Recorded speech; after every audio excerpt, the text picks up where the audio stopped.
ሁለት የፍርድ ቤት ዳኞች በመንግስት ታጣቂዎች መደብደባቸውን ከሳምንታት በፊት መዘገባችን አይረሳም። እነዚህ በመንግስት ሕግ አስከባሪ ኃይላት ሕጋቸው ተጥሶ የተደበደቡት የፍርድ ቤት ዳኞች አሁንም ደህንነታቸው ስጋት ውስጥ እንዳለ ተገልጿል። ከሳምንታት በፊት በሰላሌ ዞን ያያ ጉለሌ ወረዳ በመንግስት ታጣቂዎች የተደበደቡት ሁለት የፍርድ ቤት ዳኞች አሁንም ደህንነታቸው ስጋት ውስጥ እንደወደቀ ነው የገለጹትም። በወረዳው ሁለት የፍርድ ቤት ዳኞች ያላቸውን የህግ ከለላ በጣሰ መልኩ በጸጥታ ኃይሎች ታስረው ተደብድበው ነበር። ከታሰሩት ዳኞች መካከል አንዱ ላይ በተፈጸመው ድብደባ ለከፍተኛ ጉዳት መዳረጉም ተገልጿል። የኦሮሚያ ጠቅላይ ፍርድ ቤት ይህንን አስመልክቶ ከዚህ ቀደም በወጣው መግለጫ ድርጊቱን አውግዞ ምርመራ እያደረገ እንደሆነ ገልጾ ነበር። ዳኞቹ በበኩላቸው እስካሁን ለችግሩ ምንም አይነት እልባት እንዳላገኙ ነው የገለጹት።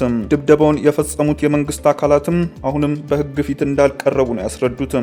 ይህ ባልሆነበት ሁኔታ ወደ ስራችን ተመልሰን የዳኝነት ስራችንን እንድንሰራ እየተነገረን ነው የሚሉት ዳኞቹ በዚህ ፍትህ ባልሰፈነበት ሁኔታ ውስጥ ስራ ለመቀጠል ከፍተኛ የደህንነት ስጋት እንዳለባቸው ገልጿል። ያሉበት ሁኔታ አስቸጋሪ መሆኑን የሚናገሩት ዳኞቹም ከተለያዩ አካላት ጫና እየደረሰብን ነው በማለትም ስሞታቸውን አቅርበዋል። ከሳምንታት በፊት ዳኛ ጄኔኑስ ነጋሳና ዳኛ ቀነኒሳ ከበባው በመንግስት ኃይሎች ከታሰሩ በኋላ ዳኛ ጄኔኑስ ነጋሳ ከፍተኛ ድብደባ፣ ከባድ ጉዳትም ደርሶበት እንደነበረ መዘገባችን ይታወሳል። በጉዳዩ ዙሪያ አስተያየት እንዲሰጡ የሰላሌ ዞን የፍርድ ቤት ፕሬዝዳንት አቶ ታምቡሬ ሽንቡርን ለማግኘት የተደረገው ጥረት እንዳልተሳካም የተነገረው። ባለፉት 6 ወራት በወሊድ 620 እናቶችና በረሃብ 352 ህጻናት ህይወታቸው ማለፉ ተገለጸ። በበጀት ዓመቱ 6 ወራት ውስጥ ከወሊድ ጋር በተያያዘ 620 እናቶችና በረሃብ 352 ህጻናት መሞታቸውን የኢትዮጵያ የህብረተሰብ ጤና ኢንስቲትዩት ነው ያስታወቀው። ተቋሙ ይህንን ያስታወቀው የ2017 ዓ.ም የግማሽ ዓመት የሥራ ክንውን ሪፖርቱን ጥር 28 ቀን 2017 ዓ.ም ለጤና ማህበራዊ ልማት ባህልና ስፖርት ጉዳዮች ቋሚ ኮሚቴ ሲያቀርብ መሆኑን ሪፖርት ጋዜጣ ዘግቧል። በቀረበው ሪፖርትም 620 እናቶች ከወሊድ ጋር በተያያዘ ህይወታቸው ማለፉ የተገለጸ ሲሆን ነገር ግን የሞታቸው ምክንያት በዝርዝር አለመብራራቱን የገለጸው ዘገባው ይህ በቋሚ ኮሚቴው ጥያቄ በማስነሳት ሪፖርቱን ታማኒነትና አጠራጣሪም እንዲያደርገው ተመላክቷል ብሏል።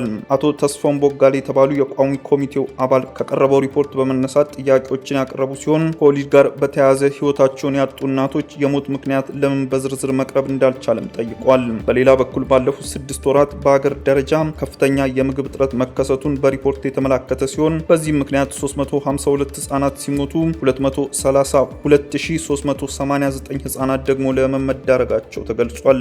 በተጨማሪም የወባ ወረርሽኝ ከ2016 ዓ.ም ተመሳሳይ እቅድ አፈጻጸም ጋር ሲነጻጸር በ2 እጥፍ መጨመሩን ለበርካታ ዜጎች ህመምና ሞት ምክንያትም ነው ብለዋል። የቱርኩ ፕሬዝዳንት ኤርዶጋን የፍልስጤም ህዝቦችን ወደ ሌላ ሀገር ማሸጋገር አይታሰብም ሲሉ ተቆጡም። የጋዛ ነዋሪዎችን ከዘላለማዊ የትውልድ ሀገራቸው ማውጣት አይታሰብም ብለዋል ኤርዶጋን። ቱርክ ፕሬዝዳንቱ ረሲብ ጣይብ ኤርዶጋን የትኛውም ኃይል ፍልስጤማውያን ከትውልድ ሀገራቸው ለማስወጣት አይቻለውም ሲሉ አስጠንቅቀዋል። ፕሬዝዳንት ረሲብ ጣይብ ኤርዶጋን ትራምፕ ጋዛን ለመቆጣጠር የያዙት እቅድን ውድቅ በማድረግ መግለጫ ሰጥቷል።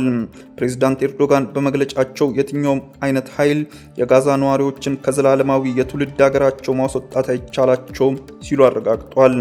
ጋዛ፣ ዌስት ባንክና ምስራቅ ኢየሩሳሌም የፍልስጤማውያን ናቸው ሲሉም ፕሬዝዳንት ኤርዶጋን ትላንት ምሽት በኢስታንቡል በሰጡት መግለጫ ተናግረዋል።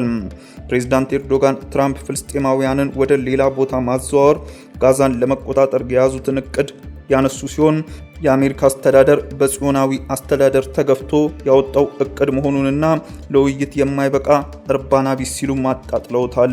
በተያያዘ ዜና ሳውዲ አረቢያ ለፍልስጤማውያን የራሷን ግዛት እንድትሰጥ ኔታንያሁ ያቀረቡትን ሐሳብ ውድቅ አደረገች። ሳውዲ አረቢያ የእስራኤል ጠቅላይ ሚኒስትር ቤንጃሚን ኔታንያሁ የሳውዲ መሬት የፍልስጤም መንግስትን ለመመስረት ይጠቅማል የሚለውን ሐሳብ አውግዛለች። የሳውዲ የውጭ ጉዳይ ሚኒስትር ኔታንያሁ በጋዛ እስራኤል የምትፈጽመውን የዘር ማጽዳትን ትኩረት ለመቀየር ሙከራ አድርጓል ሲልም ከሷል። የውጭ ጉዳይ ሚኒስትሩ አክሎም የፍልስጤም ህዝብ በመሬቱ ላይ የመጠቀም መብት እንዳለው በማረጋገጥ ሰርጎ ገብ ወይም ስደተኞች አይደሉም ብለዋል። ሳውዲዎች በሳውዲ አረቢያ ውስጥ የፍልስጤምን ግዛት መፍጠር ይችላሉ፣ ብዙ መሬት አላቸው ሲሉም ኔታንያሁ መናገራቸው ይታወሳል። ይህ የኔታንያሁ ንግግር ከኳታር፣ ዮርዳኖስ፣ ግብጽ፣ የተባበሩት አረብ ኤሚሬትስ፣ ኩዌትና ኢራቅ እንዲሁም 6 ሀገራት ያሉት የባህረ ሰላጤው ትብብር ምክር ቤት ጨምሮ የአረብ ሀገራትን ቁጣ ቀስቅሷል። እነዚህ አደገኛና ኃላፊነት የጎደላቸው መግለጫዎች የእስራኤል ወራሪ ኃይሎች ዓለም አቀፍና ለተባበሩት መንግስታት ህጎች፣ ስምምነቶች እንዲሁም የሀገራት ሉዓላዊ አክብሮት እንደሌላቸው ያረጋገጡ ናቸው ሲሉም ዋና ጸሐፊው ተናግረዋል። የሳውዲ የውጭ ጉዳይ ሚኒስቴር የኔታንያሁ ንግግርን በማውገዝ ወንድማማች ሀገራትን እናመሰግናለን ብለዋል።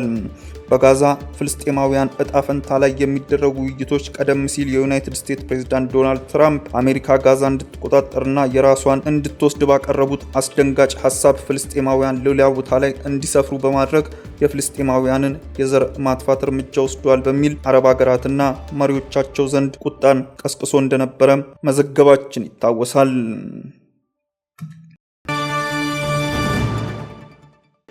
ውድ ተመልካቾቻችን በዕለታዊው የዛሬ ውሎ ፕሮግራማችን ይዘንላችሁ የቀረብናቸው ዋና ዋና መረጃዎች እነዚህ ነበሩ። ከፕሮግራም ጋር አብሬያችሁ ቆይታ ያደረኩት እኔ አብዲስ አደፋር ነበርኩ። ከሌሎች የኬሎ ሚዲያ ፕሮግራሞች ጋር መልካም ቆይታም